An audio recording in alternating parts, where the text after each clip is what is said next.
bienvenue à l'atelier. Ce que je disais quand je croyais parler à quelqu'un tout à l'heure, mais le système ne fonctionnait pas, c'est que voilà, nous devions recevoir 4 intervenants et Oussama Bouis n'a pas pu nous rejoindre et donc il y aura 3 personnes qui vont intervenir ce soir. Je vous souhaite vivement la bienvenue et vous remercie de vos propositions de communication. Alors, dans l'ordre qui est prévu dans l'atelier, Aurore Giacomel, Université d'Angers, rejoindre la logique du vivant, d'une part. Deuxième communication, Jean-Pierre Escaffre, peut-on construire des concepts universels pour conduire les organisations productives et Mathias Nodin, que nous avons entendu tout à l'heure lors de la conférence plénière pour une question. Pourquoi nous ne parvenons pas à sortir de nos paradigmes et les conséquences. Évidemment, vous reformulerez, Paris Descartes, pardon, donc vous reformulerez les titres exacts de vos interventions avec les enjeux. J'ai, omis de préciser, Jean-Pierre Escaffre, c'est le Centre de ressources pour la recherche en gestion, le CRG3S, pour les systèmes sanitaires et sociaux. Voilà, bienvenue à nos intervenants. Merci, mesdames et messieurs, de nous rejoindre pour les écouter. Alors, la règle est la suivante. On décalera évidemment avec le léger retard au départ. 20 minutes d'intervention, à peu près, hein, et 10 minutes de questions-réponses. Donc, une demi-heure, ça, il faudra que nous nous y tenions par intervention, par communication. Est-ce qu'il y a des questions de la part du public ou des intervenants avant que nous ne commencions? Écoutez, je propose que nous commencions. Je remercie Alexandre Iskandar d'être avec nous et de veiller pour nous aux difficultés techniques que nous avons eues tout à l'heure. Et nous procéderons pour le chat de la même façon. Le chat est disponible pour que vous signaliez que vous souhaitez poser des questions et donc à la fin de chacune des interventions. Aurore, vous êtes bien connectée, je crois bien, et est-ce que tout est bon techniquement? Oui, si on m'entend bien. Bonjour, professeur. Bonjour, écoutez, bienvenue, bienvenue. Et donc, Aurore Giacomel pour la première intervention. À vous. Je vous remercie. Alors, je vais essayer de partager mon diapo si j'y arrive. Je vais faire... Bon, je fais un partage d'écran alors. Mais...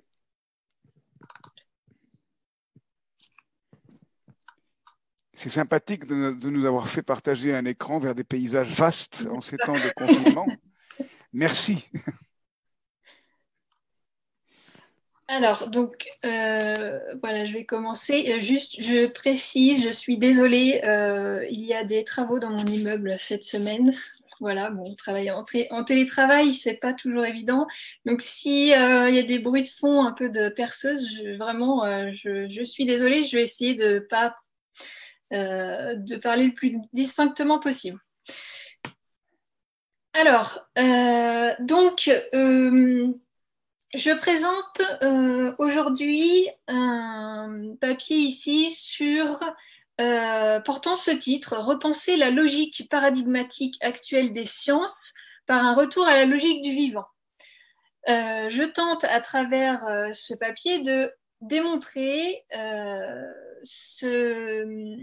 le fait que il faut construire une réflexion qui soit cohérente avec la logique du vivant. Donc, je vais détailler ça dans la présentation pour pouvoir changer de paradigme. Et notamment en utilisant une illustration concrète en management à travers l'application RH du concept de travail émotionnel.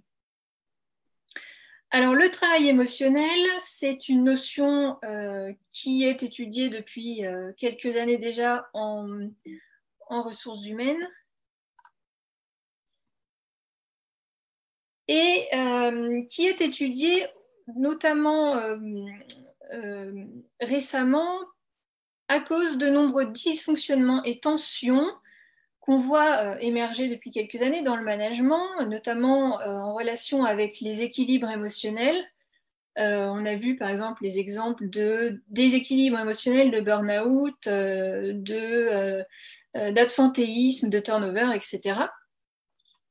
Donc tous ces dysfonctionnements semblent être finalement l'expression d'un rééquilibrage de la réalité complexe du monde face au contrôle, à un contrôle croissant des processus naturels dans les organisations. Alors, la question ici qui se pose et à laquelle j'ai tenté de répondre, en tout cas j'ai débuté une réflexion sur cette question, c'est pourquoi, notamment dans le management et les organisations, ne pas suivre le fonctionnement du monde dans sa réalité complexe. Autrement dit, pourquoi ne pas suivre la logique du vivant plutôt que de vouloir lutter contre ce qui semble être le cas aujourd'hui. Donc notre hypothèse, c'est que le fait d'imiter socialement le fonctionnement du vivant pourrait permettre d'orienter les organisations humaines vers un fonctionnement en ataraxie et ainsi débloquer les dysfonctionnements, les blocages qui ont lieu aujourd'hui. Alors, concernant le travail émotionnel, donc c'est un concept qui a une vaste littérature en sciences de gestion, à travers ma thèse notamment que j'ai soutenue l'an dernier, j'ai redéfini comme un processus d'adaptation interactionnelle réalisé en référence à des normes d'expression émotionnelle et dans le cadre d'un rôle de travail. Il s'agit en fait d'un processus, donc, comme je disais, d'adaptation. Donc, vous voyez ici au centre du schéma, c'est vraiment schématisé très simplement pour comprendre un petit peu la logique. Donc, un processus d'adaptation de l'individu et des collectifs également, avec une gestion des émotions, que ce soit quand on est en interaction avec une personne directement ou des phénomènes de régulation émotionnelle qui peuvent avoir lieu aussi hors des interactions. Donc le ressourcement émotionnel, l'évacuation des émotions, etc. Donc, j'ai étudié ce processus de travail émotionnel chez des employés dans des métiers de l'hôtellerie, donc en réception et en restauration, en salle. Donc, ce sont des métiers où les salariés sont fréquemment en relation avec les clients, en relation directe, et doivent afficher des émotions qui ne correspondent pas forcément toute la journée et tous les jours à ce qu'ils doivent à ce qu'ils ressentent réellement au fond d'eux. Ce que j'en ai sorti, c'est que le processus de travail émotionnel donc, qui est réalisé, c'est-à-dire de devoir refouler un petit peu, inhiber ses émotions ou transformer ses émotions pour faire correspondre son affichage émotionnel à ce qui est attendu. Ce processus est lié notamment à l'internalisation des normes d'expression émotionnelle par chaque individu. Donc, ça se fait évidemment différemment selon les individus.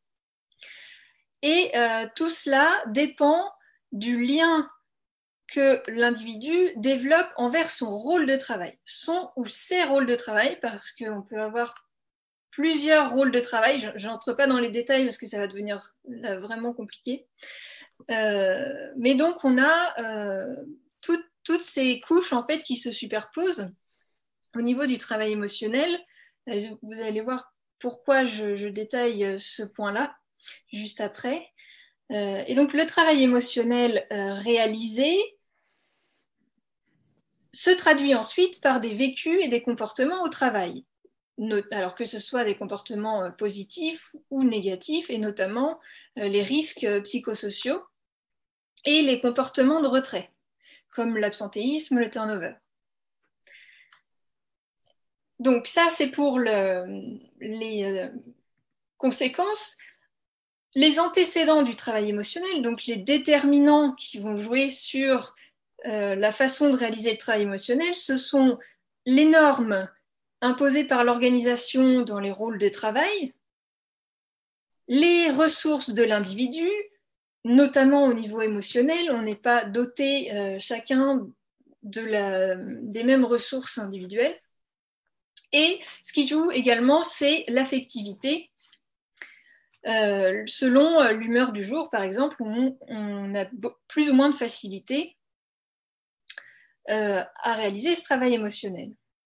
Alors, pourquoi je développe la complexité de ce processus ici? Parce que dans les recherches, le travail émotionnel est expliqué ainsi, il est conceptualisé généralement ainsi. On a un stimulus uniquement dans l'interaction en général, donc on ne tient pas compte de la régulation hors interaction avec les clients. On considère que l'individu ressent l'émotion qu'il faut afficher, donc dans ce cas-là, on a une régulation automatique et une expression authentique de l'émotion, soit on a un individu qui ressent une émotion qui est différente par rapport à celle qu'il faut afficher, et dans ce cas-là, il peut choisir une stratégie de travail émotionnel, un jeu en surface, c'est-à-dire que c'est une feinte émotionnelle, il va afficher une émotion qu'il n'éprouve pas réellement, ce qui va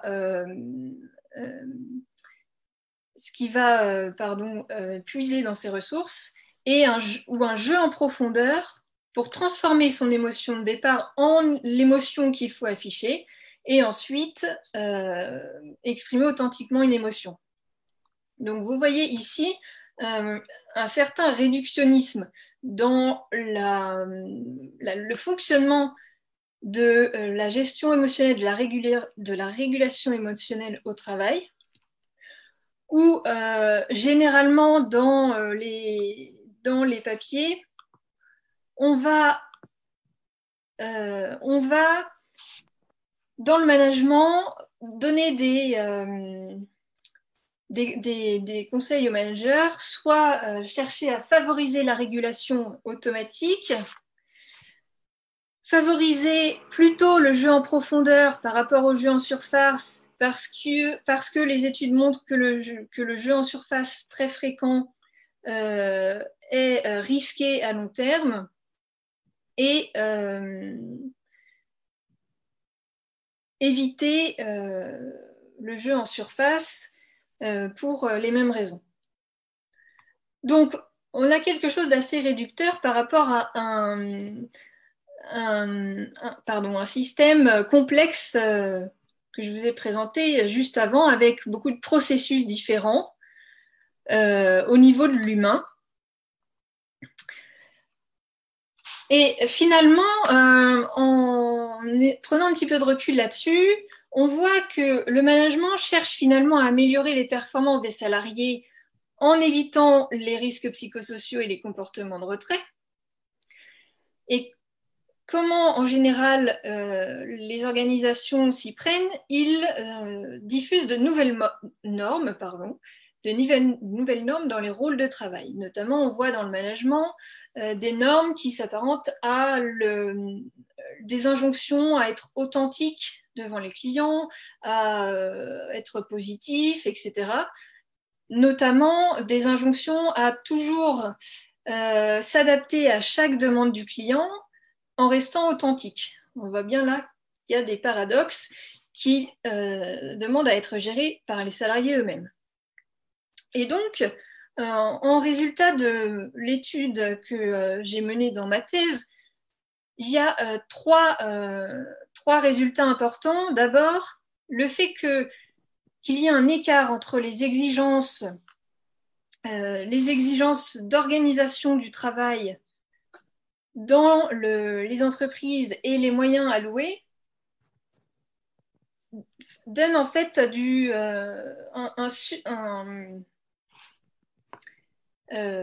entraîne en fait un supplément de travail émotionnel chez les salariés. On a également une influence assez négative de la communication de l'entreprise, que ce soit en interne ou en externe, sur la gestion émotionnelle. En externe, parce que le marketing promet aux clients des choses qui, en réalité, ne sont pas réalisables par les salariés. Donc, c'est aux salariés de gérer la différence entre l'attente du client et ce qu'il peut donner effectivement. Et on a des problèmes aussi en communication interne. Ça peut être par rapport aux décisions managériales, des choses qui sont un petit peu marketing RH. Et enfin, on a des normes qui sont jugées inutiles par les salariés, donc qui sont complètement mises de côté, puisqu'inappropriées à la réalité du métier.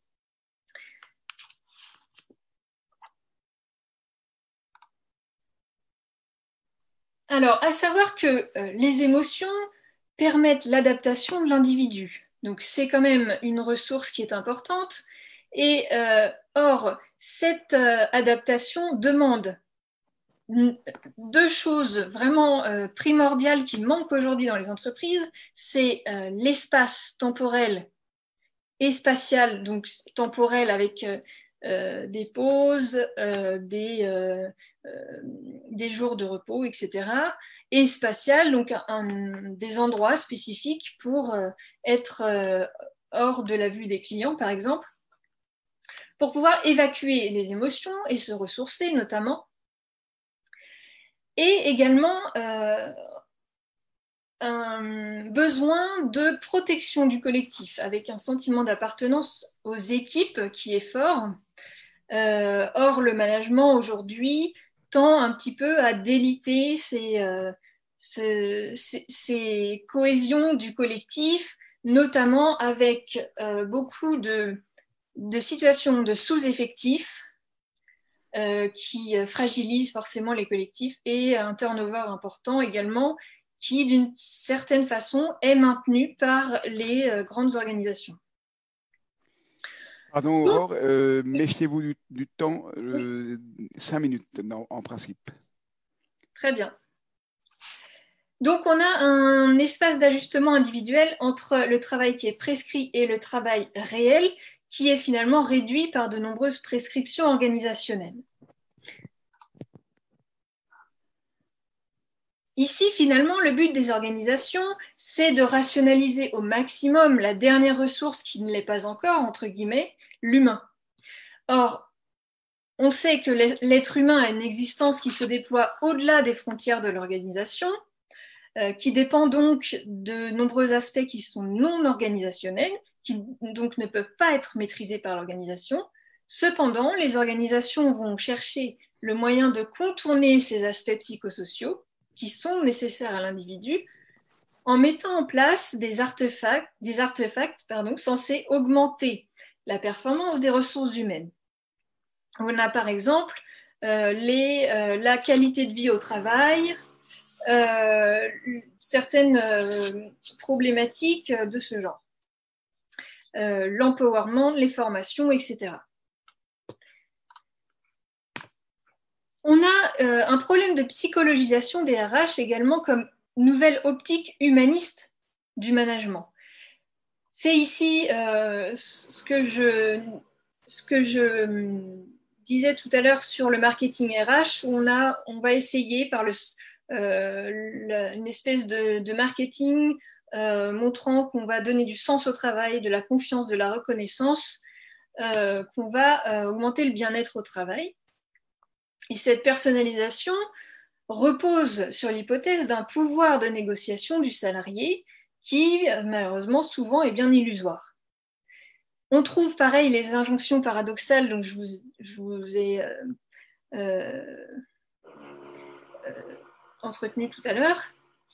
Et donc, on a ici une tentative de faire correspondre finalement le vivant, notamment l'humain, au fonctionnement artificiel des entreprises, avec tout un système de normes, fonctionnement pour la gestion. Donc, on a ici un paradigme qui finalement lutte avec le fonctionnement du vivant. L'optimisation des capacités adaptatives humaines ne peut être possible qu'en modifiant l'organisation du travail, qui reste encore construite sur toujours le même paradigme de l'amélioration de la performance, avec toujours moins de moyens. Et donc, cela va développer de multiples tensions dysfonctionnelles qui finalement cristallisent toute possibilité de transformation, de changement de paradigme. La logique du vivant est fondée à la base sur la diversification pour favoriser l'émergence. Or, l'illusion que l'objectif de la vie humaine est un idéal, comme le rappelait tout à l'heure François Julien, donc un idéal toujours croissant ici de confort et de progrès qui suppose donc la maîtrise de l'incertitude et des contraintes en imposant des normes, mène en fait à une homogénéisation. Et finalement, au nom de l'amélioration de la vie humaine, les humains se détachent de leur propre nature.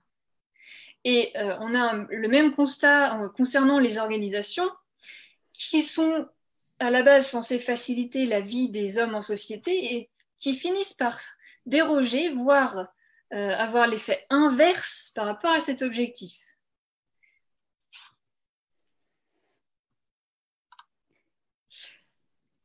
Je vais passer assez vite ici sur les logiques du vivant, notamment, alors, une petite citation de Hubert Reeves qui dit que les déséquilibres de l'univers sont les gardiens de l'imprévisible, de l'inédit et de l'aujourd'hui.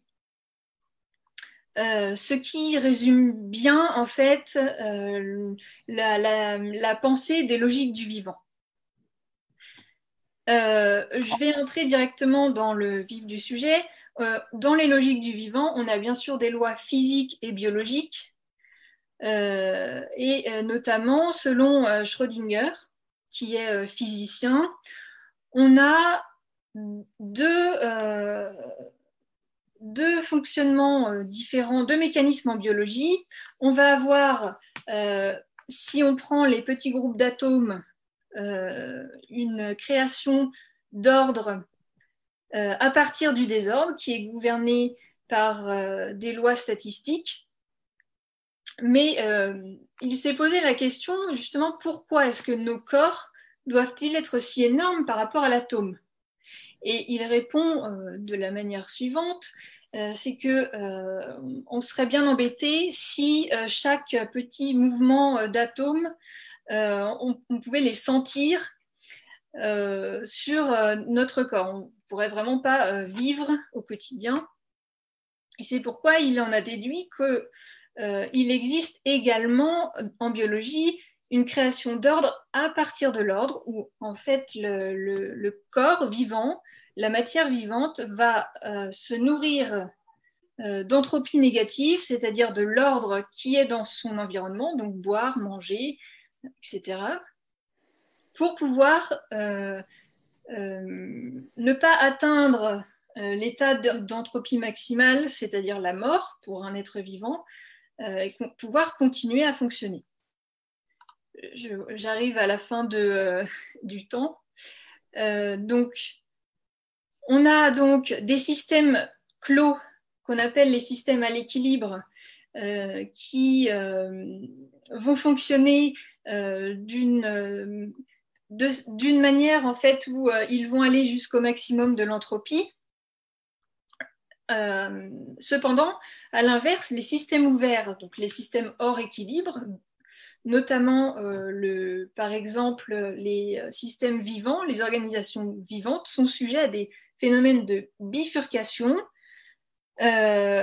où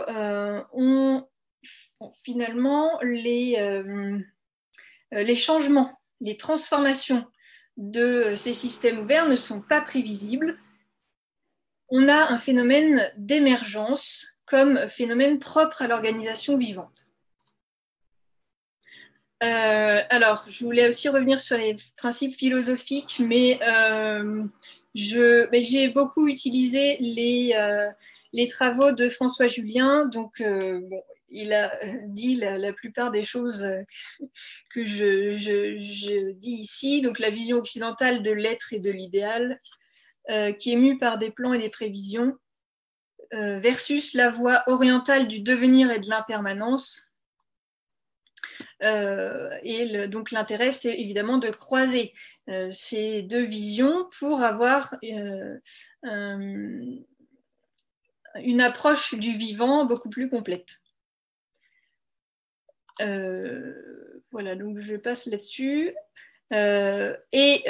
Juste pour finir, la pensée complexe peut être utilisée pour décrypter les logiques du vivant dans les organisations, dans le sens où l'objet d'étude ici est l'humain, les organisations, les équipes dans les organisations, qui sont tous des systèmes complexes imbriqués, avec les différents principes traditionnels qui font partie des systèmes complexes, et également avec la pensée complexe, on a ce possible raisonnement épistémologique pour penser le vivant, qui dépend des 8 grands principes énoncés par Edgar Morin. Je ne vais pas m'attarder là-dessus, mais en combinant un petit peu tout ça, les systèmes complexes et les principes de la pensée complexe d'Edgar Morin, finalement, on revient aux principes qui sont développés dans les matières, alors la physique, la biologie, la philosophie du vivant. Donc, d'où en fait la pensée complexe comme, je dirais pas outil, mais parce que c'est vraiment une pensée, une réflexion, mais qui peut décrypter les logiques du vivant dans les organisations. Et en conclusion, finalement, ça revient à la question qui a été posée tout à l'heure. Que manque-t-il pour que le management puisse effectivement optimiser les capacités d'adaptation de l'humain dans les organisations? Il faut qu'il y ait en fait une réflexion sur l'objectif qui reste un objectif de progrès humain et de confort humain toujours croissant. C'est cet objectif qui bloque tout le changement ensuite, et il serait bien pour des futures recherches, je pense, très intéressant de chercher dans la métaphysique pour pouvoir changer les fondements paradigmatiques et donc aller vers un management qui pourrait effectivement optimiser les capacités humaines d'adaptation. Merci Aurore de la présentation. Nous prendrons 5 minutes à peu près d'échange pour rester dans les temps impartis. Y a-t-il déjà des questions, Alexandre, que vous aurez collectées? Pas encore, non, le chat est ouvert, donc je vous invite à me signaler si vous souhaitez poser une question sur le chat. Alors, en attendant, vous m'interrompez quand il y a une question, Alexandre, bien sûr. Moi, je souhaite souligner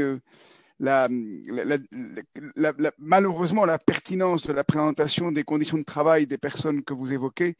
Il y a très clairement des conditions de souffrance au travail et de nécessité d'y répondre extrêmement tendues, et sans aucun doute, pas seulement dans l'hôtellerie actuellement, mais la manière dont vous abordez la question est tout à fait essentielle, avec l'injonction contradictoire que vous avez soulignée, signalée en disant voilà, il faut répondre à toutes les demandes des clients et en même temps montrer une disponibilité continue. Voilà, je crois avoir vu qu'il y avait une question qui s'affichait. C'est moi qui ai invité les participants. Okay. On a Maxime qui a une question. Maxime, la parole est à vous.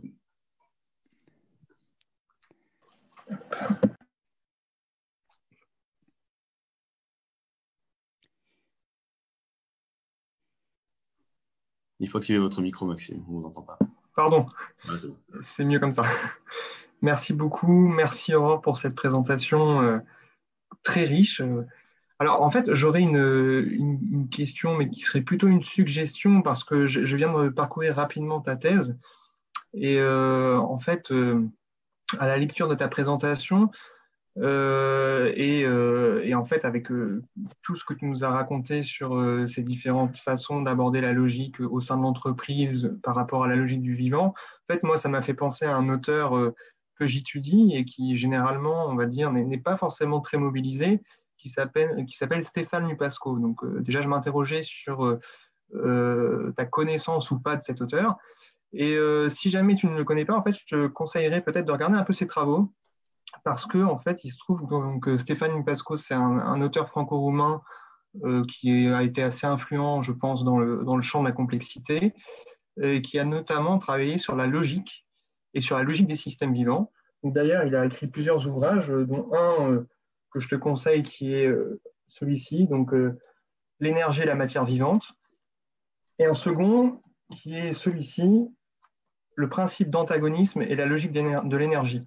Et en fait, dans ses travaux, Stéphane Lupasco oppose plusieurs façons, on va dire, d'aborder la logique au regard des différents systèmes qu'il étudie, à savoir les systèmes macrophysiques notamment, qui sont dominés, comme tu l'as bien expliqué, par la loi de l'entropie. Et il oppose en fait à ces systèmes les systèmes dits de matière vivante, en fait, c'est plutôt une forme d'organisation de la matière, qui lui, que ces systèmes sont plutôt dominés par la négantropie, donc voilà, avec tous les travaux de Schrödinger. Et donc, en fait, je me disais peut-être que ça pourrait être intéressant d'aller glaner un peu dans ces travaux-là des éléments qui pourraient venir peut-être enrichir ta réflexion. Voilà, donc c'était simplement pour te suggérer cette lecture et cette découverte. Et puis, si jamais tu veux en savoir un peu plus, je ferai une présentation à ce sujet samedi. Voilà. Très bien. Bah, merci beaucoup. Et je regarderai bien sûr la présentation avec beaucoup d'intérêt. Et je ne connais pas cet auteur, donc je vais pouvoir me plonger là-dedans. Merci beaucoup en tout cas pour cette référence que je ne connaissais pas, qui va enrichir certainement mes réflexions. Merci beaucoup. Peut-être, merci Maxime, peut-être une deuxième question, mais très rapidement. Et en fait, il vaudrait mieux pas pour pour le temps dont nous disposons, mais ne vous laissez quand même pas les uns ou les autres impressionnés par ma remarque, mais du moment que c'est bref. Je n'en ai pour l'instant pas sur le chat. Donc, Ah ben écoutez, je propose qu'on mette à profit. Je vois cependant un chat qui s'affiche. Bertrand Meunier, si vous souhaitez vous exprimer. Alors très très brièvement, si vous voulez bien. Oui, voilà. Vous m'entendez? Oui. Oui. Parfait. Alors, merci pour cette présentation. J'ai entendu parler un petit peu d'objectifs, objectifs évidemment de l'entreprise, hein, quand on parle d'organisation professionnelle. J'ai pas tellement entendu parler justement de valeurs de l'entreprise et de valeurs individuelles. Il me semble, d'après… Et du coup, la question? Que dites-vous de ces divergences entre valeurs de l'entreprise et valeurs individuelles et quelle place ça a dans votre réflexion? Oui. Merci. Aurore, brièvement, et puis allez-y.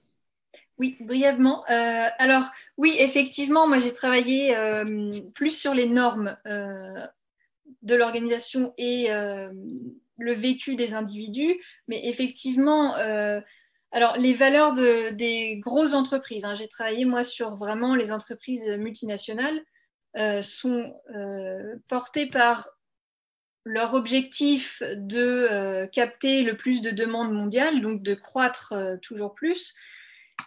Et jusqu'à finalement en oublier les valeurs individuelles au sens des valeurs humaines, je pense, et voilà, qui ne sont pas forcément celles de ce genre d'entreprise.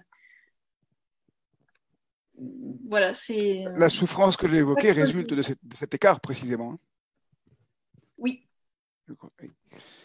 Écoutez, je propose, on s'en tient là et on en est frustré parce que ça veut dire que l'échange et le contenu appelle d'autres réactions et remarques. Passons à la présentation suivante. Je propose que nous voyions à la fin de l'atelier si nous ménageons ensemble un temps supplémentaire pour revenir aux 3 interventions. Merci Aurore, merci à vous. Jean-Pierre Escaffre, est-ce que vous nous entendez et vous êtes bien connecté? Est-ce que c'est tout bon pour la... Ben oui, je vous entends. Vous m'entendez? Alors, bienvenue. Oui, tout à fait. Bon, parfait, bienvenue. Merci et bonsoir à tout le monde. Donc, je vais parler de la conduite des organisations et est-ce qu'on peut construire des concepts universels. Alors, ça fait bizarre, mais je vais vous dire pourquoi je me suis posé ce genre de questions. Ça vient effectivement des professions que j'ai pu exercer. D'abord, comme professeur à l'école de la santé, où j'ai formé les directeurs d'hôpital de France, et où il a fallu monter un cours de management stratégique, et à l'époque, il n'y avait rien. Il n'y a pas de concept solide, et donc il a fallu faire des tas d'études avec mes collègues, pratiquement dans beaucoup d'hôpitaux de France. Après quoi, j'ai poursuivi ma carrière à la faculté des sciences de Rennes, où j'ai pu enseigner auprès des matheux, des informaticiens, des SVE, etc. Non seulement en maths appliquées, mais aussi en management stratégique et en géopolitique. Alors, vous savez pourquoi je dis tout ça?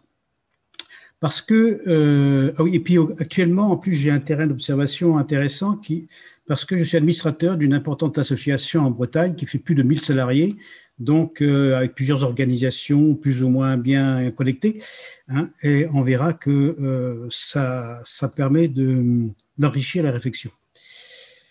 Alors, la question que l'on peut se poser, c'est que lorsqu'on enseigne et qu'on fait de la recherche en management stratégique, alors on regarde les stratégies financières, les stratégies technologiques, les stratégies marketing avec les tactiques commerciales, les stratégies de distribution de l'information avec la gestion des systèmes qui sont derrière, etc. Et est-ce qu'il y a quelque chose de commun dans tout cela?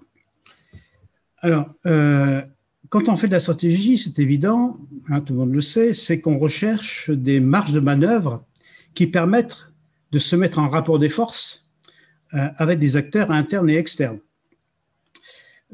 à l'organisation. Ces marges de manœuvre, c'est quoi? C'est finalement, on pourrait prendre d'autres termes, c'est tout simplement le degré d'autonomie endogène, d'action, qui permet de gérer la dépendance aux autres acteurs, sous forme d'alliance, de coopération, de neutralisation, d'opposition, tout ce que l'on veut. Je ferai remarquer qu'en termes d'économie, en géopolitique, c'est tout simplement la notion de souveraineté, c'est-à-dire la gestion de l'autonomie d'une nation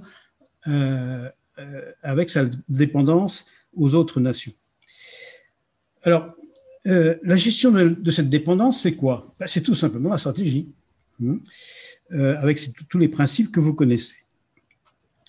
Alors, ces questionnements étaient particulièrement aigus quand il a fallu, avec quelques collègues, justement, pour monter cet enseignement de management stratégique pour les hôpitaux publics. Parce qu'un hôpital public, c'est extrêmement compliqué à conduire parce que les pouvoirs sont très dispersés, d'une part, et d'autre part, c'est une institution politique. Je veux dire par là que c'est une institution qui se trouve dans la cité, dans la vie de la cité. Donc, c'est quasiment, je dirais, une structure culturelle. Donc, quand vous avez tout ça à gérer, il va de soi que c'est très complexe, comme on dit. Alors, comment s'y prendre? Alors, il y a plusieurs manières, sans doute, de s'y prendre. Et bon, à l'époque, il fallait faire des analyses de coûts, etc., mais ça ne servait à rien. Donc, on s'est dit, essayons de voir le cœur du nucléaire, si je puis dire, c'est-à-dire les rapports soignés-soignants dans les services, concrètement. Le rapport soigné-soignant. Et donc, ça nous a permis de faire des tas d'études, de recherches dans pas mal d'établissements. Et il s'est avéré que finalement, tout se ramenait à des problèmes d'autonomie de dépendance du soigné et face à l'autonomie de dépendance des soignants. Et que finalement, lorsqu'on remonte un peu la chaîne d'une unité de soins à d'autres unités de soins, à l'administration, etc., on va du micro au macro et on retrouve toujours cette notion d'autonomie-dépendance, hein, avec ces stratégies afférentes, bien sûr. Donc, l'aspect important, c'est comprendre ce que c'est que l'autonomie. Et c'est là qu'on se rattache à la philosophie, bien sûr, hein, qui traite de cela depuis des siècles. Et ces notions-là, il fallait quand même tenter de les préciser et en faire, si possible, des concepts, parce que sinon, si on ne crée pas un concept, on ne peut pas modéliser. Et d'en tirer, bien sûr, par la suite des outils concrets pour le management. Alors, qu'est-ce que c'est que l'autonomie précisément? Alors, je ne vais pas faire toute l'histoire philosophique autour de ce terme-là, hein. On en a d'ailleurs parlé l'année dernière.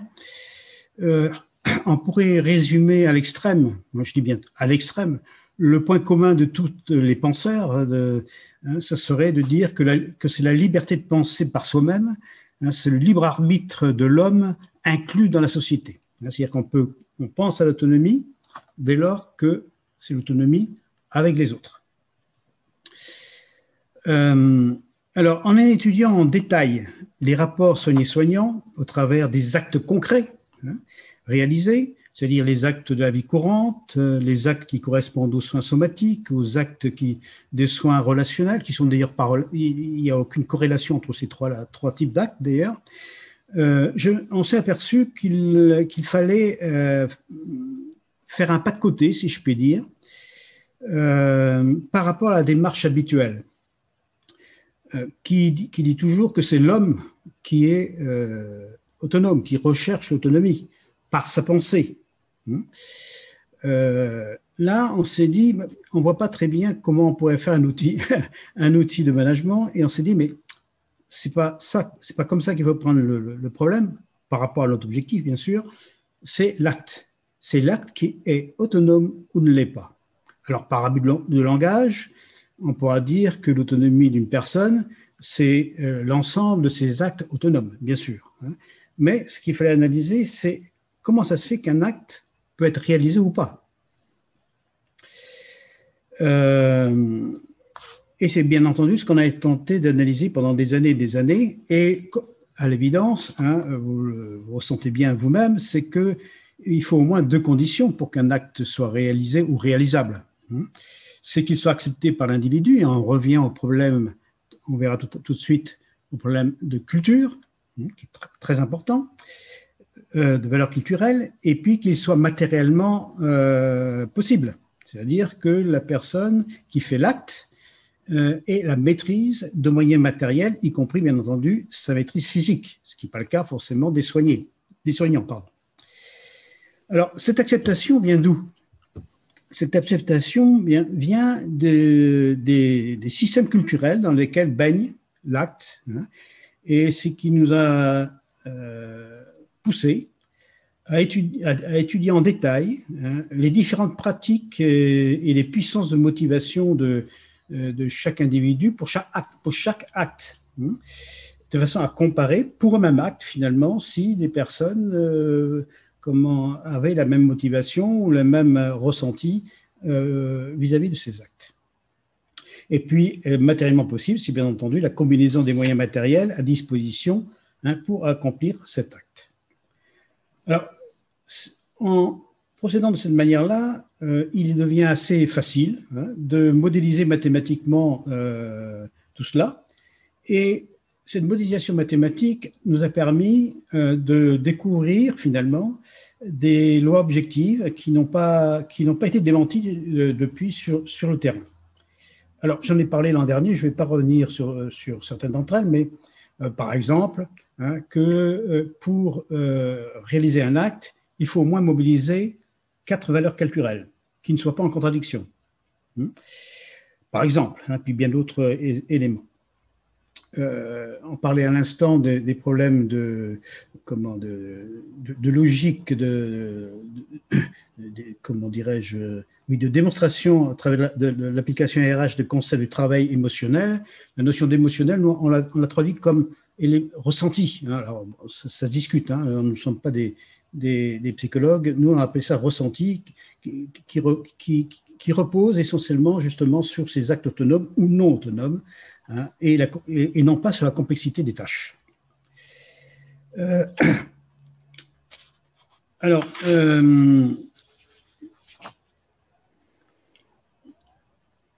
ce qui nous a interrogés à partir de toutes ces études, c'est de voir les conséquences concrètes en termes de stratégie, pour stratégie d'acte, à savoir quelles sont les formes organisationnelles qui naissent à partir de ces rapports autonomie-dépendance.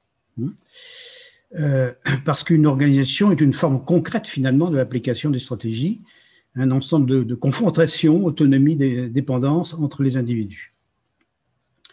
Alors donc on a observé ça, hein, pendant aussi pas mal d'années dans les organisations, et il semble montrer, je dis bien montrer et pas démontrer, que derrière l'organigramme officiel, hein, qui sert d'image un peu de référence, hein, pour tous les acteurs internes ou externes à l'organisation, comment dirais-je, il y a des organisations réelles qui s'enchevêtrent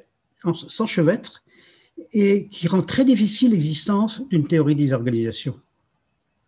C'est ce que montre par exemple Desrumaux dans ses ouvrages. C'est très intéressant de voir comment il s'y prend. Alors on peut se demander, mais pourquoi? Comment ça se fait qu'on n'arrive pas à, comment dirais-je, à trouver quelque chose là-dedans? Alors on s'est dit, finalement, est-ce qu'on ne peut pas regarder ces organisations par le prisme de l'autonomie-dépendance? Alors sur cette base, déjà, on s'en est servi sans faire d'expérience. Hein. Donc, on a observé, et au travers de ces observations, on a pu ressortir une typologie empirique. 5 groupes d'organisations implicites, mais qui ne sont pas miscibles,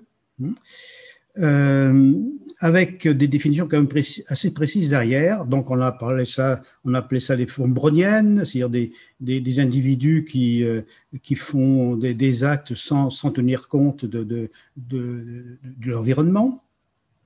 Les formes réseau, les formes filières, les formes hiérarchiques, les formes unilatérales que des collègues appellent dictatoriales, hein, ce qu'on rencontre parfois maintenant.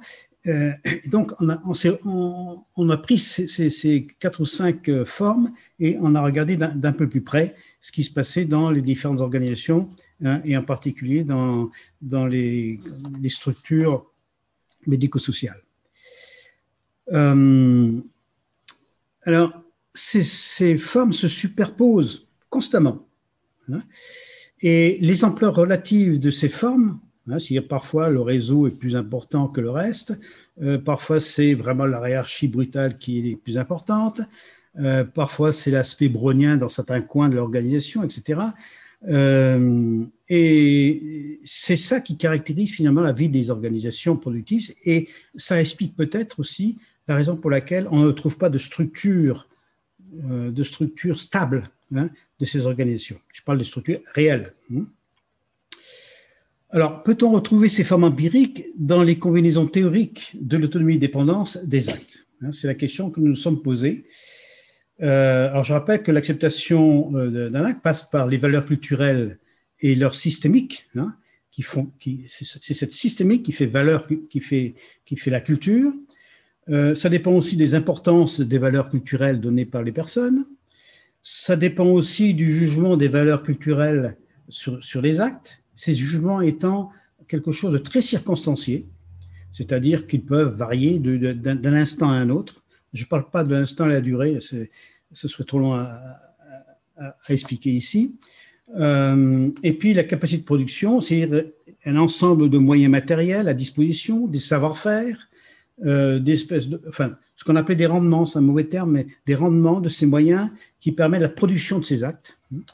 Donc un ensemble de paramètres comme cela, et on a recherché d'une manière complètement théorique toutes les combinaisons de ces variables, donc acceptation et capacité de production, qui expliqueraient les degrés d'autonomie entre les individus. Et finalement, en regardant toutes les combinaisons, en calculant toutes les combinaisons et les regardant ensuite une par une, on en a trouvé 96. Bon, 96 formes théoriques, formes organisationnelles théoriques. Pour information, c'est 5 minutes de plus. Ben, j'ai presque terminé. Voilà. Ah, parfait. Bien. Alors c'est dommage, je n'ai pas préparé de PowerPoint là, pour montrer tout ça, donc c'est un peu compliqué à expliquer, mais bon, on pourra peut-être en parler. Alors, est-ce qu'on retrouve finalement les 5 formes aussi, formes empiriques que j'ai distinguées tout à l'heure, dans ces 96 formes théoriques? La réponse est oui. C'est-à-dire que dans toutes ces 5 formes théoriques, on a pu les classer dans l'une des cases ou plusieurs cases de ces formes théoriques. Alors bien sûr, ces 5 formes recouvrent plusieurs combinaisons théoriques proches, ce qui laisse penser que la définition des formes empiriques ne sont pas suffisamment précises. C'est-à-dire quand je dis par exemple c'est la forme réseau, une forme réseau, bon, qu'est-ce que c'est qu'une forme réseau? C'est le fait que comment dirais-je, il n'y a pas, ce sont des entités où il y a un certain nombre de personnes, enfin le nombre de personnes est assez important, il n'y a pas de système hiérarchique, les valeurs culturelles de ces gens, des personnes qui se trouvent menacées, hein, donc ils se regroupent, ils n'ont pas forcément les mêmes moyens matériels, mais ils agissent toujours de la même manière. Ce qui fait que l'environnement est, comment dirais-je, aplati, si je puis dire, par ces actions coordonnées d'une manière, je dirais, un peu, comment dirais-je, automatique. Et donc, lorsqu'on regarde, on voit que ces formes, ces différentes définitions qu'on a données des réseaux, on les retrouve dans 4 ou 5 combinaisons, ce qui veut dire par conséquent qu'on n'a pas suffisamment travaillé ces formes-là. Et puis, il y a aussi des formes qu'on n'a pas retrouvées. C'est-à-dire que des formes théoriques qu'on n'a pas retrouvées. Alors, il y a plusieurs significations à cela. Ça veut dire que peut-être nos échantillons ne sont pas suffisamment importants, donc il y a des cas rares qui passent au travers. Ça peut être aussi le cas d'organisations qui passent sous nos radars, c'est-à-dire que finalement, les concepts qu'on a mis en place ne sont pas suffisants, donc ça pose...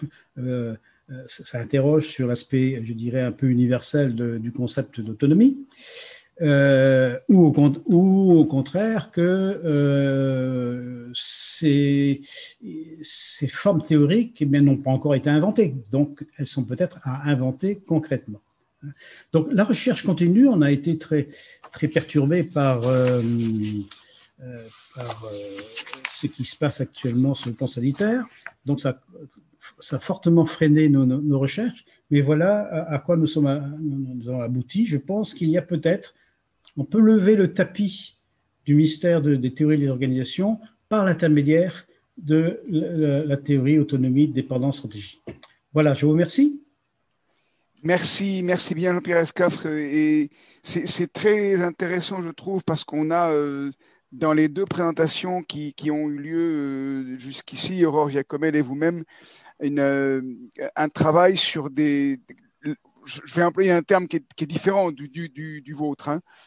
La question de la liberté relative des personnes au travail. On a parlé on a eu la description de gens qui sont en souffrance au travail dans le premier cas dans le domaine de l'hôtellerie, et ici la formulation en termes d'autonomie et dépendance, elle est tout à fait percutante. Je me permets de souligner que c'est une manière dont le chapitre sur l'émergence de la conscience de soi chez Hegel est présenté dans la phénoménologie de l'esprit. Et du coup, c'est assez intéressant de voir, je pense qu'il ne s'agit pas seulement du tout, et peut-être que c'est délibéré, vous allez nous le dire, mais d'un hasard linguistique. Il y a quelque chose où se joue vraiment peut-être l'essentiel. En tout cas, merci. Oui, allez-y si vous voulez réagir à ma remarque. Oui. Je pense qu'il ne faut pas confondre la notion d'autonomie et de liberté. La notion d'autonomie, la liberté intervient, enfin, de notre point de vue, hein, la liberté intervient lorsqu'il n'y a pas de dépendance. C'est-à-dire que finalement, lorsqu'on agit, c'est pour faire varier son autonomie, soit en plus, soit en moins. Si cette variation d'autonomie perturbe des autonomies d'autrui, alors la dépendance apparaît. Mais si l'environnement est indifférent, alors vous agissez en toute liberté. Oui. Pour nous, la notion de liberté, c'est lorsqu'il n'y a pas de dépendance, finalement. Mais on se trompe peut-être, mais c'est comme ça qu'on voit. Et diriez-vous pas d'interaction, du coup? Voilà, absolument. D'accord. Ok, merci en tout cas de cette précision sur le sens que vous donnez au mot liberté et par rapport à autonomie et dépendance. Passons du coup à la discussion. Alexandre, est-ce qu'il y a des questions qui sont passées? Personne ne s'est encore manifesté sur le chat. Je vous invite à nouveau donc à poser vos questions si vous en avez.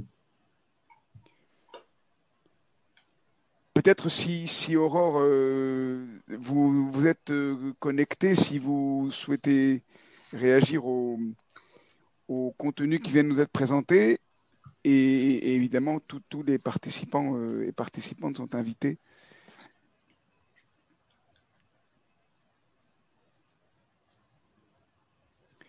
Alors, oui, excusez-moi. Allez-y, je vous en prie. Je pourrais peut-être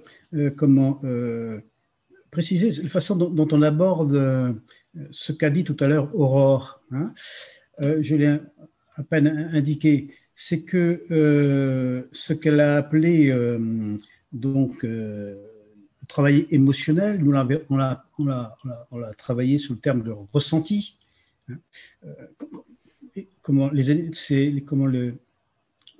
L'objectivation de la ressenti, on l'a montré l'an dernier, donc je vais pas y revenir. Je dirais simplement que les ressentis dépendent de la variation des dépendances de la personne, qui sont elles-mêmes dues aux actes autonomes ou non autonomes qu'elle peut maîtriser ou pas maîtriser, et ceci, quelle que soit la complexité de la tâche. C'est-à-dire que c'est indépendant de la complexité de la tâche. Je viens de faire une étude statistique en psychiatrie, où il y avait des questions sur, par exemple, quelqu'un qui est triste. Est-ce que c'est normal? Est-ce que c'est anormal? Est-ce que c'est dangereux? Est-ce que c'est pas dangereux? Etc. Et donc, il y avait toute une série de questions comme cela.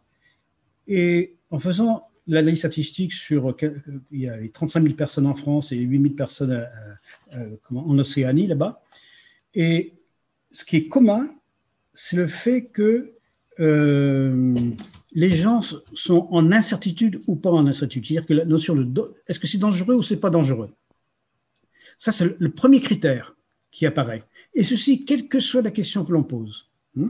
Et le deuxième critère, est-ce que c'est normal ou anormal? C'est-à-dire qu'il y a l'aspect moral ou logique. On ne sait pas trop. Et lorsque on regarde, vous avez parlé tout à l'heure du taux d'absentéisme, en général, taux d'absentéisme courte durée, lorsqu'il y a des problèmes de burn-out, des choses comme ça, c'est vraiment la notion d'incertitude qui apparaît comme élément central. Dans toutes les études que nous avons pu faire, mais on n'est pas exhaustif. Merci de ce point supplémentaire, et c'est capital dans le contexte de la complexité où nous sommes, pour le coup. J'ai vu passer un chat, il me semble, tout à l'heure. Est-ce que c'est le cas, Alexandre? Oui, c'était une question pour Aurore. Ce qui va alimenter l'échange, la discussion entre nous tous, puisque Jean-Pierre Escaf vient d'évoquer. Oui, allons-y alors. Donc, Carésia, je vous laisse la parole.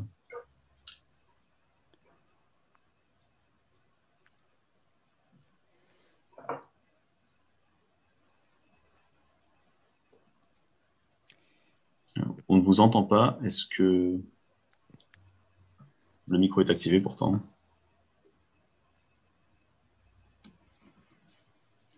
Peut-on entendre la question par vous, peut-être, Alexandre, le temps que la question technique se résolve? Non, je vais la lire. Vous dites qu'il faut une redéfinition du but en gestion avec une implication de la métaphysique. Pourtant, le courant des critiques en gestion repose sur des courants philosophiques.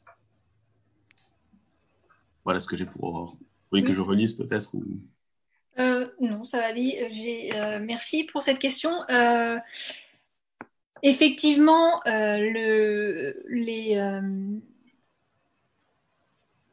il y a beaucoup de courants philosophiques en gestion que ça construise, qui construisent en même temps les sciences de gestion et qui peuvent être d'ailleurs contradictoires.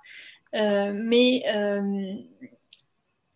pour moi, en fait, l'objectif, c'était c'est encore de comprendre justement pourquoi, étant donné qu'on sait énormément de choses, notamment sur l'humain et sur les groupes et sur les organisations humaines, comment ça fonctionne, pourquoi est-ce qu'on n'arrive pas à le changer vers des choses qui servent l'humain finalement.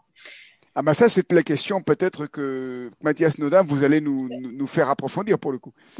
Pardon, Aurore, allez-y. J'espère, en tout cas, oui. Et alors, du coup, pour moi, il manque cette réflexion métaphysique, justement, qui a été occultée jusqu'ici, en tout cas, dans les sciences de gestion qui sont toujours restées un petit peu au niveau rationnel, un peu trop au niveau rationnel et pratique pour le business, et où, du coup, on n'a pas réfléchi sur les fondements, sur l'objectif. Voilà, d'où je pense que même dans les courants critiques des sciences de gestion, il n'y a pas assez de réflexion sur la métaphysique. Et notamment, je trouve très intéressant également la mise en rapport avec les philosophies qui sous-tendent le vivant aussi, d'Extrême-Orient, notamment de Chine. Alors, du coup, on revient à Julien sur certains plans, là, potentiellement. Jean-Pierre Escaffre, vous avez dit on ne trouve jamais de structure correspondant exactement à ce qui est en théorie, en vous appuyant en particulier sur la différence entre un organigramme et la réalité de l'organisation. On pourrait dire que ça, c'est une différence entre théorie et pratique, ou ce qu'on vit vraiment dans l'organisation et puis ce qu'on pourrait en théoriser. Moi, j'ai l'impression qu'il y a un petit peu de la question qu'on est en train de discuter maintenant. Peut-être que pour finir cette étape de discussion à partir de votre papier, vous voudriez intervenir sur ce point-là. Après, il faudra qu'on passe à la troisième communication, mais voulez-vous réagir sur cet échange? Théorie et pratique, c'est ça? Oui, au sens, mais pourquoi est-ce qu'il y a de la théorie qui existe, mais on ne change pas encore, ce qui nous amènera à l'intervention de Mathias Nodin, mais est-ce que c'est quelque chose que vous souhaitez commenter?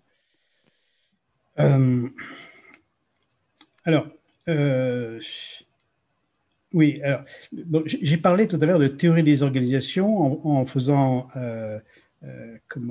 référence à Desrumaux, parce qu'effectivement, lorsqu'on étudie les organisations telles qu'elles sont, comme ça, on ne voit pas de structure vraiment avec des mouvements, avec des lois, etc. etc. Même Milsberg, il donne des typologies, il ne donne pas de loi générale, parce que c'est très compliqué, bien sûr. Bon, et donc, il faut passer par une fenêtre, je ne sais pas, par ailleurs, et c'est pour ça qu'on est passé pour l'autonomie-dépendance.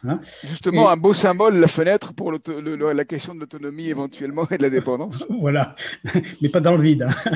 Non. Bien. Et donc, en passant par là, et avec un peu l'expérience que nous avions des organisations, parce que, ça nous a permis quand même de monter une théorie par les combinaisons théoriques que j'ai montrées tout à l'heure. Et effectivement, ça permet de de classer ce qu'on voit, hein, ce qu'on observe, hein, enfin, de notre point de vue, parce qu'on a les hôpitaux, on a les établissements médico-sociaux, et je travaille aussi pour les recherches-développement dans l'agroalimentaire, parce qu'en Bretagne, il y a beaucoup de structures comme ça. Eh bien, on retrouve effectivement ces structures-là, empiriques comme ça, dans la typologie théorique que nous avons pu faire. Alors, le fait qu'on ne trouve pas toutes ces combinaisons, ça interroge quand même. Est-ce que effectivement, ça vient du fait que philosophiquement, c'est pas suffisant de travailler sur l'autonomie-dépendance? Sûrement. Est-ce que, comment dirais-je, il y a des organisations qui passent sous le radar parce que dans les enquêtes empiriques qu'on a pu faire, eh bien, c'est pas exhaustif forcément. Hein, donc, il y a des organisations très rares, hein, que l'on rate. Et puis, il y a d'autres choses que j'espère, c'est que peut-être que ces organisations théoriques vont nous faire penser à de nouvelles organisations. Vous voyez ce que je veux dire, hein? Oui, et du coup... Donc, avec des aspects culturels, des rapports culturels, et on en revient à ce qu'on disait tout à l'heure, hein, ce que Aurore disait, et que le collègue aussi. Donc, et ça, c'est quelque chose qu'il faut regarder. Par exemple...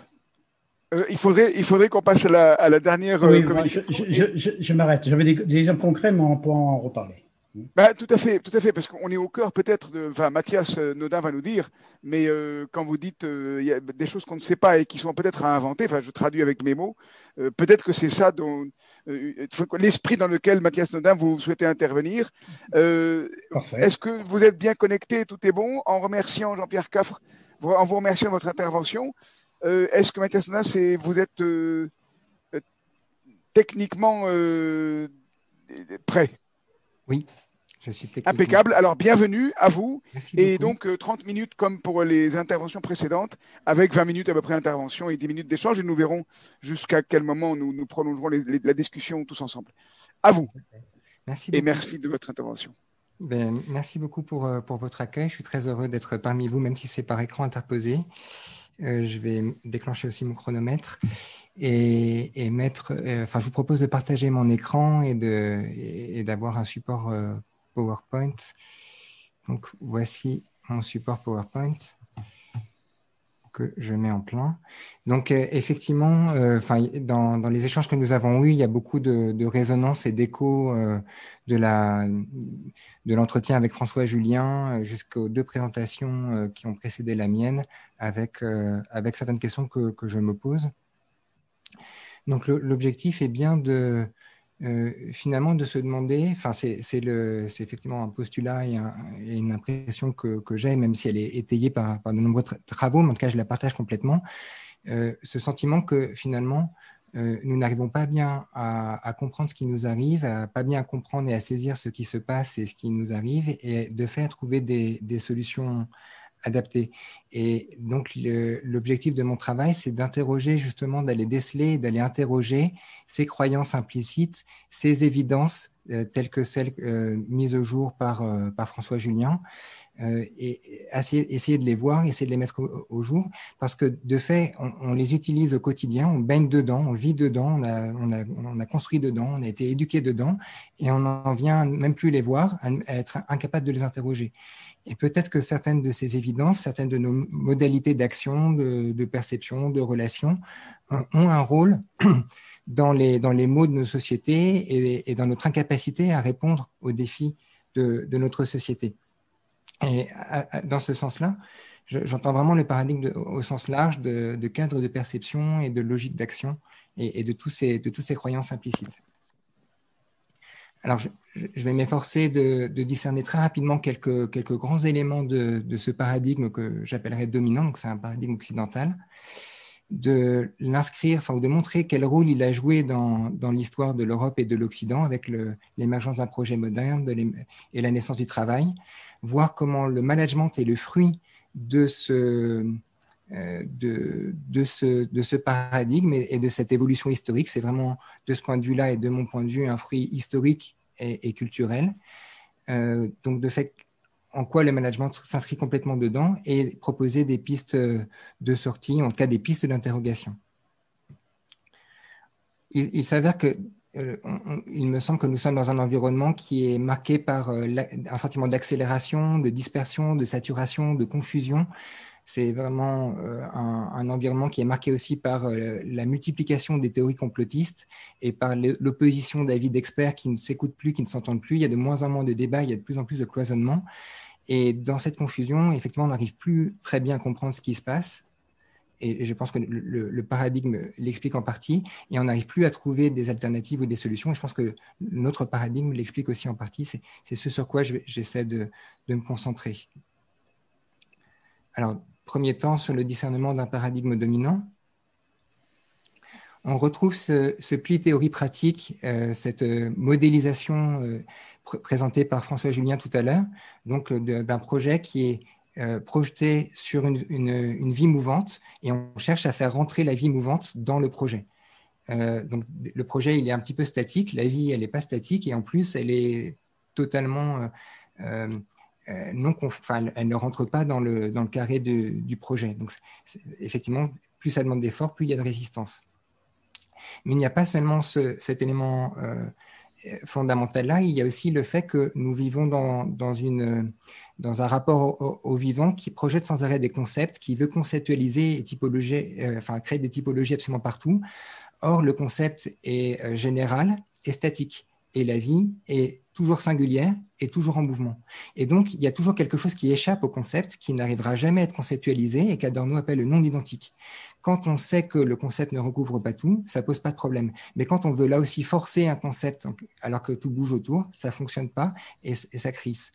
Et de la même manière, on va arriver avec ce que Wittgenstein appelle des vérités grammaticales, c'est-à-dire des grands raisonnements qui paraissent incontestables dans le monde des discours, par exemple 2 plus 2 égale 4, mais quand je veux appliquer le 2 plus 2 égale 4 sur le monde de la vie, par exemple, je fais souvent cet exemple avec des étudiants, je fais 2 plus 2 en prenant des paires d'étudiants, et ils réalisent qu'en fait, chaque étudiant est différent, et donc que le 2 plus 2 dans son application dans le monde de la vie pose plus de questions qu'il n'apporte de réponses. En tout cas, il faut le faire avec beaucoup de modestie et de prudence.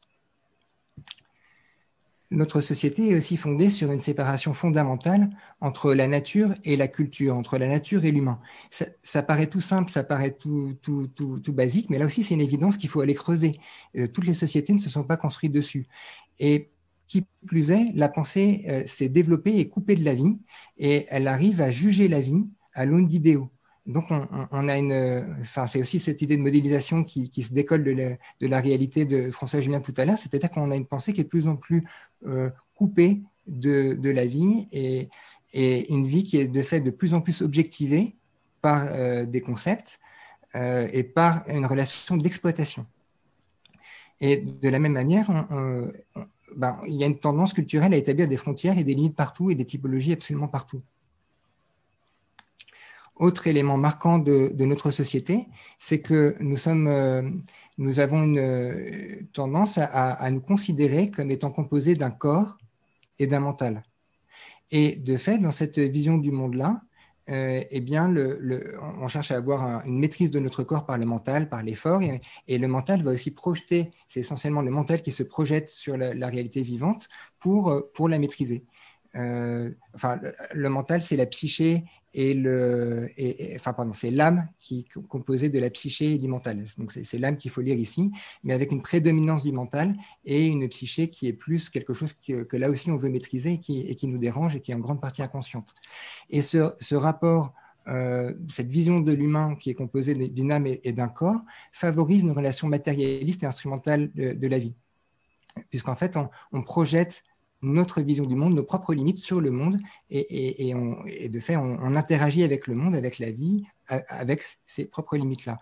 Et ce qu'on oublie, alors là, c'est un vocabulaire plutôt chrétien, mais dans quasiment toutes les communautés du monde, le paradigme anthropologique en tout cas tel qu'il est étudié par Michel Fromaget, est un paradigme anthropologique ternaire, c'est-à-dire qu'il inclut une dimension, là en l'occurrence je l'appelle esprit, mais une dimension qui recouvre tout ce qui justement est du ressort du non-identique, tout ce qui échappe au langage, tout ce qui échappe aux évaluations, tout ce qui est de l'ordre du mystère, tout ce qui est de l'ordre de ce qu'on ne peut pas sentir mais qui est présent. Et François Julien a aussi évoqué des éléments qui, le potentiel probablement est plus de l'ordre de l'esprit. Et c'est très important parce que finalement, le fait d'écarter, de considérer que nous pouvons englober le monde avec notre mental, fait que tout ce qui échappe n'est pas perçu, n'est pas compris, n'est pas vu. Et ce faisant, on se coupe d'une grande partie de ce qui se passe, et de ce qui arrive, et aussi de nos ressources. Alors, pour le résumer, on peut aussi considérer que cette coupure et ce jugement d'une vie ignorée, cette ignorance de l'esprit et de tout ce qui échappe à la vue et aux mots, aboutit à une coupure de soi et de ses ressources, et à une ignorance de son essence. En fait, on se coupe aussi de notre puissance d'agir et de pâtir au sens de Spinoza. Donc, c'est pas rien comme conséquence. Et comme en plus, on est dans la projection d'une pensée positive et vérifiante, positive, c'est qui est enfermée dans des concepts, pour le dire très, très rapidement. En plus, on est dans un rapport au monde où on ne cesse de créer des distinctions et des frontières, et notamment on distingue le moi des autres et les humains de la nature. Ça aboutit à une ignorance du monde de la vie et la création de multiples mondes imaginaires. En fait, on vit dans des mondes imaginaires qui sont de plus en plus coupés de la vie. Ah oui, alors ça le fait. Ensuite, l'ensemble de ces éléments contribue à une incapacité à percevoir et donc à comprendre ce qu'il y a et ce qui se passe. Ce qui, dans un contexte de crise ou face à des défis écologiques, humains, démocratiques, économiques, sociaux et démographiques et plein d'autres, est un tantinet problématique. Et aussi contribue à créer un contexte de peur, parce qu'on s'est coupé de nos ressources, parce qu'on ne voit l'autre qu'à travers nos idéalités, qu'à travers nos fantasmes, qu'à travers une psyché qui est refoulée. Et donc, ça accentue un rapport de peur à l'autre. Et ça alimente aussi une volonté de puissance et une pulsion de domination. Comment arriver à contrôler les autres et le monde soi-même pour survivre? Comment aussi refouler tout ce qui sort de nous et qui veut s'exprimer, mais qui finalement nous dérange et nous gêne dans notre contrôle. Et donc, on refoule pour ne plus sentir. L'ensemble de ces choix aboutissent à susciter ou à renforcer une peur individuelle et collective et surtout provoquent et exacerbent un sentiment de manque. Alors bien sûr que peut-être qu'il y a un sentiment de manque anthropologique qui est né à la nature humaine, mais je pense que notre société l'exacerbe de manière tout à fait importante. Ces clés de lecture permettent d'apporter des éléments de réponse à des grandes évolutions historiques, notamment le projet moderne qui visait à être comme maître et possesseur de la nature, pour reprendre la célèbre formule de Descartes. Si je veux être maître, si je veux maîtriser, c'est bien que j'ai peur de quelque chose, et si je veux posséder, c'est bien que je manque de quelque chose. Or, cette projection de volonté, on est bien dans le pli théorie pratique de François Julien de tout à l'heure, a manifestement échoué. En tout cas, on n'est pas devenu comme maître et possesseur de la nature. Et la raison éclairante des Lumières, qui devait nous permettre de comprendre et d'interagir avec le monde, finalement, est devenue rationalité instrumentale, c'est-à-dire prise dans une logique de coût, bénéfice, risque, et avec visée de résultats. Et dans cette même évolution, Adorno constate un retournement de la science, c'est-à-dire que la science devait nous aider à comprendre et à vivre le mieux possible, et la science se retourne contre l'humain, et on est de plus en plus dans la manipulation de l'humain, avec par exemple, les théories de la motivation s'inscrivent complètement dans un retournement de la science contre l'humain, de ce point de vue-là. Et c'est ce que Nicole Aubert et d'autres auteurs qualifient de société hypermoderne. Deuxième temps, la naissance du travail, qui finalement participe d'une nouvelle organisation du pouvoir. La naissance du travail a pour première finalité l'augmentation de la richesse des nations. Et quand on creuse un petit peu, finalement, l'augmentation de la richesse des nations, c'est surtout l'augmentation des propriétaires. Et avec cette idée que qu'on retrouve un petit peu dans les travaux utilitaristes, que la recherche du bien individuel va participer au bien collectif. Sauf qu'on n'a pas vraiment constaté un ruissellement important de la richesse produite, en tout cas selon David Graeber. Pour augmenter la richesse des nations, la naissance du travail, enfin le travail va s'appuyer sur deux grands moyens. D'abord, la réduction du monde à la création de valeur, et la réduction des relations humaines à des transactions intéressées et instrumentales. C'est-à-dire que finalement, on va encore plus réduire notre champ de vision, puisque les seules choses qui vont être intéressantes et qui vont être pertinentes, c'est ce qui est valorisable ou ce qui peut apporter de la valeur. Aujourd'hui, ça peut se traduire par le CV. En gros, je vais mettre mes compétences, je vais mettre ce qui apporte de la valeur. Et donc, on va réduire de plus en plus la vie. En plus, ça s'appelle curriculum vitae. On va réduire la vie à ce qui est valorisable. Et l'autre élément important, c'est donc un mouvement issu de l'utilitarisme. Et sans trop rentrer dans les détails, finalement, c'est que en s'appuyant sur l'intérêt des individus et sur les calculs d'utilité des individus pour satisfaire le bien de leur communauté dans une logique utilitariste et potentiellement d'eux-mêmes, eh bien, on entre finalement dans une libération des vices individuels, parce que finalement, c'est le premier moteur le plus simple, et aussi une concentration sur l'égoïsme des individus comme pilier fondamental de nos sociétés. Et donc ça, c'est notamment étudié par Robert Denis Dufour. Et c'est rigolo parce que c'est aussi vu et analysé comme tel par Pascal en son temps. Donc c'est assez intéressant de le signaler. Et l'autre élément, alors j'ai mes petites... j'ai des petits éléments dessus. Et l'autre élément important, c'est que de fait, dans cette logique-là, les individus vont chercher un intérêt individuel à se soumettre au système et acceptent une forme de dressage et rentrent dans cette logique instrumentale de recherche d'efficacité individuelle pour être reconnus et pour être valorisés ou pour survivre au sein de notre société. Et donc, on est en pleine application de la rationalité instrumentale sur les individus et ils rentrent dedans. Dans cette logique-là. Ah oui, à chaque fois que je bouge ça, je ne suis plus dans mon diapo. Autre grand mouvement, on est dans une grande logique qui est assez longue et assez lente, mais qui s'accentue, de dilution des institutions, qui fait que les individus, finalement, se trouvent de plus en plus désinscrits de l'histoire, de leur filiation, qu'ils ont de moins en moins de repères institutionnels, que Dieu est destitué.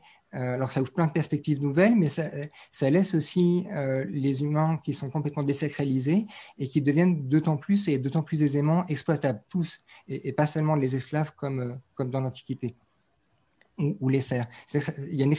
L'humain, en général, devient exploitable, il devient ressource.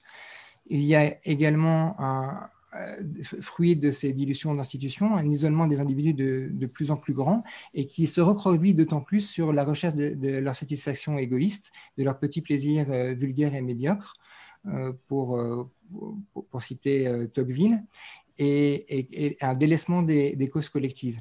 Et l'ensemble de ces mouvements, de cet isolement, de ce vice favorisé et de la normalisation sociale, et en plus de ce contexte où on est né dans cet environnement-là et on y prend l'habitude, fait que nous avons tendance à intégrer les règles du jeu et à nous y soumettre et à considérer qu'il n'y a potentiellement pas d'alternative. Donc au niveau individuel, déjà, nous sommes rentrés, nous jouons le jeu et nous y trouvons plus ou moins nos intérêts individuels. Alors dans ce contexte-là, le management, finalement, répond à ce besoin d'enrichissement des nations et des propriétaires. L'industrialisation et la science sont mises au service de cette production de richesse, d'abord en faisant évoluer les rapports de pouvoir entre les individus.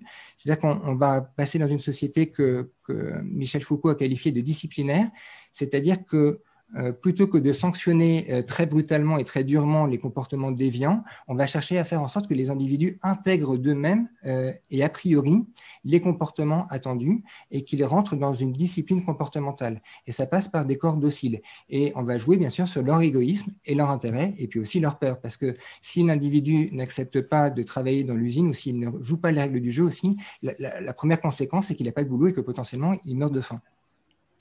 Dans ces premiers âges de l'industrie en gros, quasiment jusqu'à les années 60-70, on est dans un capitalisme que Gilles Deleuze qualifie de compressif, c'est-à-dire que le pouvoir a avant tout pour rôle de protéger la propriété et de favoriser la production. Et ça fonctionne relativement bien.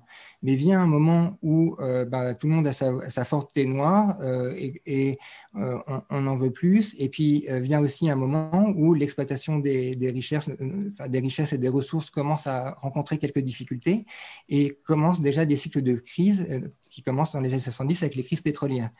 Et de Mathias, fait, je vais jouer le rôle du capitalisme compressif. Méfiez-vous du temps. En principe, dans une minute. C'est vrai. Je vais accélérer, merci beaucoup.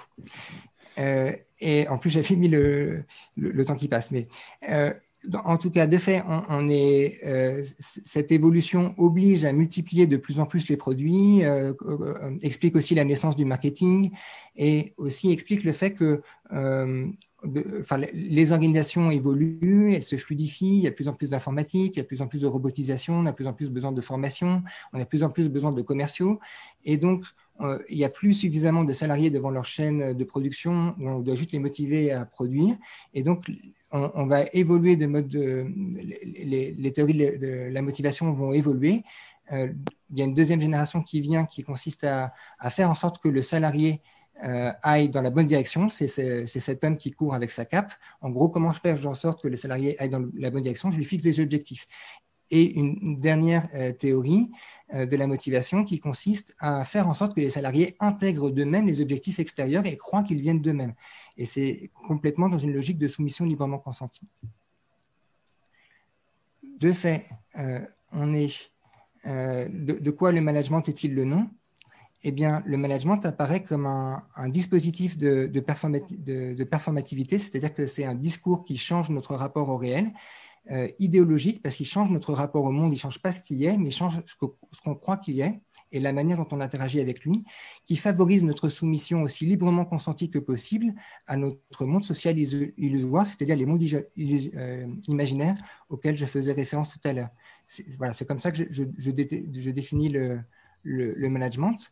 Et à ce titre-là, toutes les réponses alternatives de type RSE, développement durable, qualité de vie au travail, risques psychosociaux, si on y regarde bien, s'inscrivent exactement dans le même paradigme et dans la même logique que le management, à savoir une logique projective, une logique de performance, une logique de résultat, une logique d'évaluation et une logique où on décrit ce qui devrait être et on cherche à faire en sorte que ça rentre dans la réalité.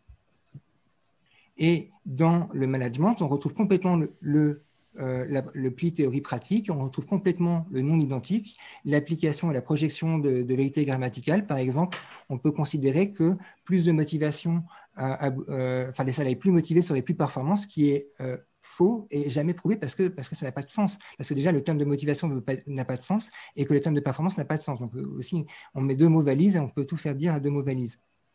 Et bien sûr, ça reste fondé sur un découpage de la vie, des frontières. On retrouve complètement cette logique-là et sur il n'y a aucune intégration d'une métaphysique ou en tout cas de dimension spirituelle.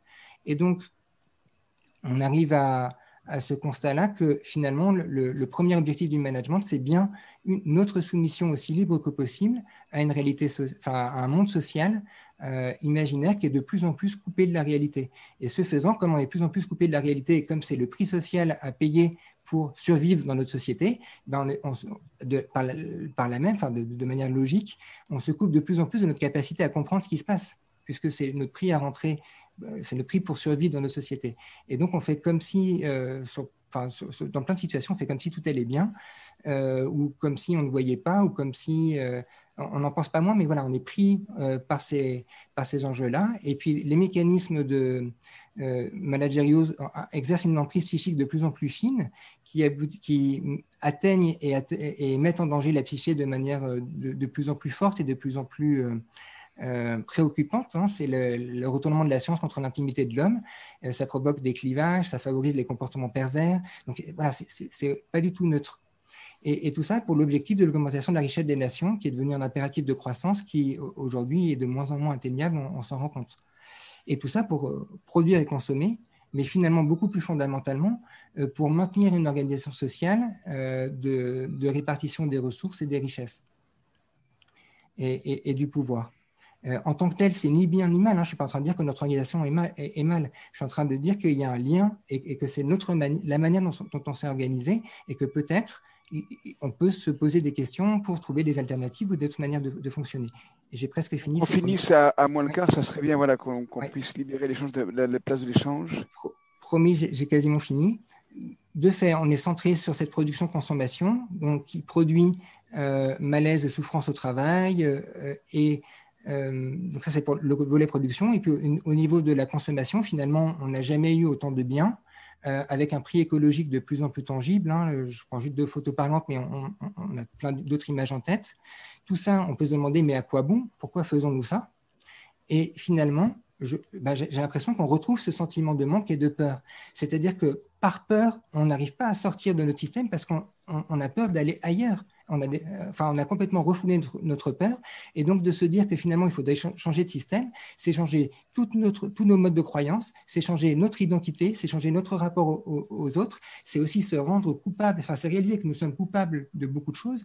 Et donc, le prix à payer pour se remettre en question me semble tout à fait colossal. Et en plus, dans un contexte de poste, c'est encore plus difficile de changer. Et en plus, on n'a toujours pas élucidé pourquoi, à un niveau individuel ou collectif, d'où venait ce sentiment de manque et comment on l'avait créé. Et donc, dire qu'on va changer, on va rentrer dans plus de sobriété ou dans une décroissance ou autre chose, alors que dans une société en croissance avec des biens partout, le sentiment de manque perdure, ça pose vraiment question. Donc, peut-être ça explique le fait qu'on ait beaucoup de mal à changer. Et maintenant, j'ai le sentiment que la première grande question, c'est comment arriver individuellement et collectivement à combler notre sentiment de manque et à calmer notre peur. Comment notre société peut répondre à ces questions-là? Tant qu'on n'a pas comblé ce sentiment de manque et qu'on n'a pas calmé notre peur, je crois qu'on aura du mal à imaginer, à concevoir et à se mettre en mouvement pour aller vers autre chose. Et aussi, deuxième question, comment sortir d'une logique d'instrumentalisation réifiante du vivant et de création de valeur? Voilà, et c'est 15 secondes. De fait, ça invite à interroger les postures épistémologiques, mais surtout ontologiques et dialectiques de la science. Aussi d'interroger avoir une interrogation phénoménologique. On est sans arrêt en train de projeter a priori les choses et donc on ne voit rien. Une interrogation éthique. Et finalement, on peut se demander si les sciences ne sont pas encore plus en crise que dans les années 30 quand Husserl a écrit son fameux ouvrage sur la crise des sciences européennes. Et dernier point, collectivement, on peut réfléchir et migrer ensemble vers des activités humainement nécessaires et écologiquement soutenables. J'ai fini, je suis désolé pour le fait que j'ai débordé le temps. Merci bien. On va avoir du coup quelques minutes pour échanger. On retrouve la question de la vie dans votre intervention.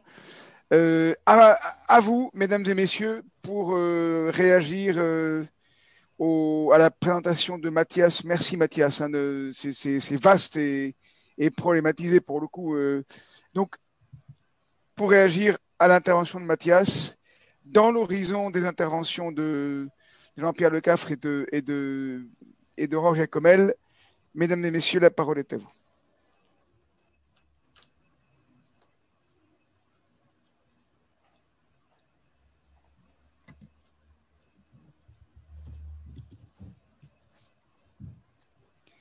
Alors, ce qui est assez remarquable dans les trois présentations, si vous êtes d'accord avec moi, Aurore, Jean-Pierre Lecafre et Mathias, il y a un enjeu de pouvoir qui est en question dans les présentations, qui est commun. Alors, je crois voir une question qui vient. Du coup, je m'arrête de commenter pour l'instant. Absolument. Christophe, est-ce que vous souhaitez exprimer votre question à l'oral? Je vous laisse la parole. Oui, il faut juste que, voilà, j'ai rebranché mon micro. Oui, j'ai trouvé la présentation extrêmement riche. Merci, Mathias. Très dense. C'est ouf. En 20 minutes, c'est une performance de passer tout ça. J'adhère en grande partie, mais la question que je posais là, c'est alors, on a peut-être un petit désaccord là-dessus sur le manque qui est, je pense, une composante anthropologique fondamentale de l'être humain, mais il n'y a peut-être pas raison d'en avoir peur. C'est-à-dire que l'association finale entre manque et peur, c'est peut-être là que se situe le nœud du problème. Et j'ai l'impression que, si on regarde la lecture lacanienne du fonctionnement du psychisme, le manque, il est inhérent à la nature humaine, il est inhérent à notre fonctionnement psychique, mais l'idée qui pose problème, enfin que lui décrit comme posant problème, notamment dans toute la psychanalyse nord-américaine, c'est qu'on cherche à combler le manque par des artefacts concrets, alors que l'important, c'est d'avoir juste conscience de ce manque et d'entrer complètement dedans. Je ne sais pas si c'est clair dans ce que je dis, mais... Oui, complètement. Merci beaucoup pour cette question. Je vous rejoins, je pense qu'il y a une partie du manque qui est probablement anthropologique et inhérente à la vie humaine. Après, je dissocie bien manque et peur en tant que tel. Enfin, je suis allé très rapidement, mais je dissocie bien les deux. Pour répondre à la question du manque inhérent à la vie humaine, je vous rejoins complètement. J'ai l'impression qu'en fait, c'est plus un manque d'essence ou un manque d'être alors, en creusant, moi, j'aurais tendance à dire que c'est un manque d'amour, fondamentalement. Si on creuse et en dessous, et en dessous, et en dessous, et en dessous, et en dessous, c'est un manque d'amour. Enfin, voilà, ça touche quelque chose de l'ordre du manque d'amour ou du sentiment d'incomplétude. Mais de fait, notre société est structurée pour qu'à ce manque soient proposées des réponses qui soient de l'ordre de la matière, des services de développement, et les services de développement personnel participent pour moi à une réponse à côté de la plaque. On essaie de combler de l'être avec de l'avoir ou avec du faire avoir. Et donc, c'est à côté. Et oui, je dissocie bien peur et manque. Et je ne pense pas qu'il faille avoir peur du manque, puisque ce manque est aussi, quand on justement est une boussole, nous aide à cheminer en tant qu'être humain. Mais en revanche, si on ne l'accueille pas en tant que tel et si on cherche à le recouvrir avec des tonnes et des tonnes d'artefacts, on n'enterre pas et on se crée on contribue à se créer des troubles psychiques. Selon moi. Oui, je partage tout à fait. Aurore souhaitait réagir. Oui, merci beaucoup Mathias pour ta présentation. Juste, je ne vais pas monopoliser la parole plus longtemps, vu que j'ai déjà parlé beaucoup tout à l'heure, mais deux petites choses. Je vois en fait le lien là entre et puis la remarque qui a été faite juste avant là sur le sentiment de manque en fait dans notre société où les Occidentaux finalement ont peur de ce manque. Et je vois en fait le lien avec les principes qui viennent d'Extrême-Orient, notamment bouddhistes et zen, où justement on est heureux avec un dépouillement, justement avec le fait de faire tomber les illusions et accepter le réel tel qu'il arrive. Et c'est ce que je trouve intéressant aussi dans les philosophies d'Extrême-Orient. Et c'est drôle que vous ayez parlé justement de l'amour, parce que dans ces philosophies-là, c'est justement l'amour qui gouverne le vivant finalement. Un sens un peu très profond de la métaphysique, ça peut être comparé aussi aux dieux dans les sociétés occidentales, et je trouvais ça très intéressant. Et juste 2 secondes pour faire le lien avec la présentation de Jean-Pierre Escafre par rapport à ce sentiment de manque qui serait peut-être dû à un manque de sens pour moi, de sens du travail, des organisations, de la vie humaine, où on retrouve en fait cette construction du sens dans l'écart entre le travail prescrit et le travail réel. Je fais un bond là, je passe un peu du coq à l'âne, mais en fait, ce sens, cette construction de sens qui fait que l'humain s'adapte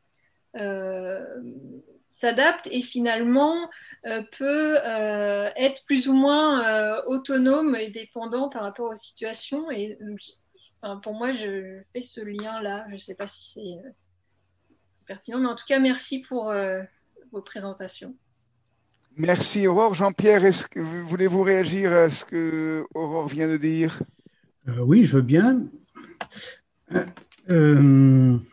Alors, en ce qui concerne les frustrations, si on revient toujours à la théorie autonomie-dépendance, qu'est-ce qu'on constate? On constate effectivement qu'il y a frustration lorsque le niveau culturel augmente plus vite, plus rapidement que les moyens matériels.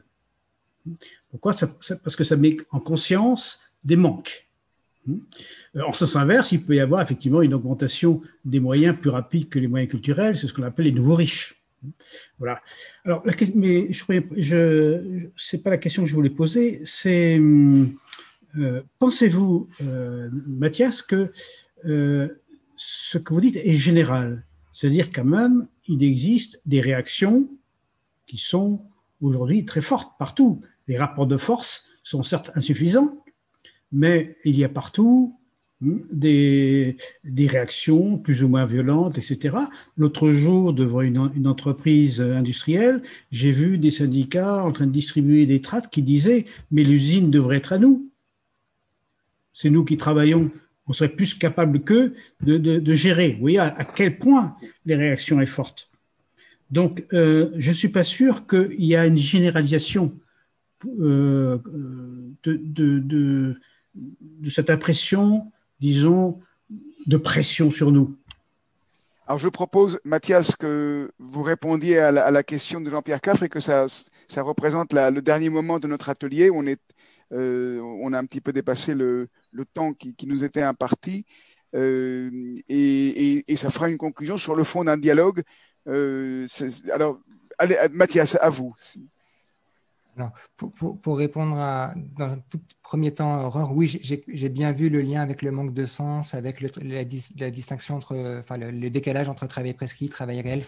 C'est aussi des aspects que j'ai bien creusé dans mes travaux. Donc oui, il y a bien un lien. Pour répondre à vous, Jean-Pierre, je ne suis pas sûr d'avoir complètement bien compris la question. C'est au niveau de la généralisation. Qu'est-ce qui est généralisé? C'est cette pression.